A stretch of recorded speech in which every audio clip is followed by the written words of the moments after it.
My name is Fumiya Ida. I'm a university lecturer in mechatronics. I'm the director of biologically inspired robotics lab. One of the things we're interested in is the robots versus humans, whether robots can be better than humans and in what way humans can be better than robots.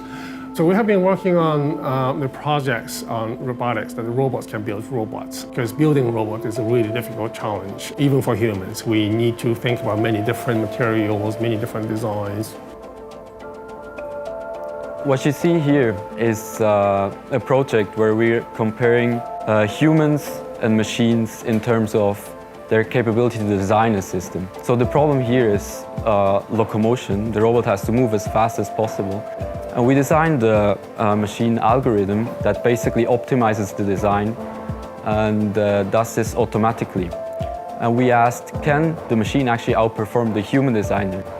And we found that the human is actually very good when only few parameters are optimized in the system, like only one parameter for curvature of the foot and actuation frequency. But as soon as there are more decisions to be made, like multiple design parameters of curvature and also of actuation, then we find the machine actually outperformed the human designer.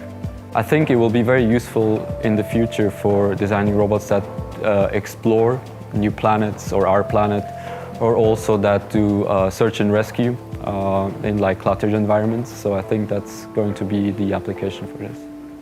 So easy problem for human is really dealing with last 1 meter problem, which is usually very difficult for robots. So what last 1 meter problem basically means that how we can physically touch and interact with the variations of objects.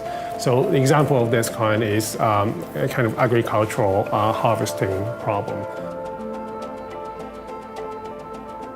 Another example we're looking at is how medical doctors palpate human subjects. So they touch our belly and inspect where our livers and what's the physical condition of livers and so on. From engineering point of view, this is something unsolved yet.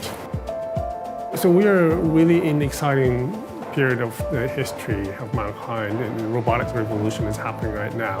I think robotics is a really exciting subject area because it has two phases. One of them is that we want to build technologies, new technology that helps human societies. And that's really exciting aspects of robotics. But on the other hand, there's also another philosophical aspect of it. We can actually learn who we are and what makes us us by building robots. And because robots are very different from humans, but trying to make robots like humans really helps us understanding who we are.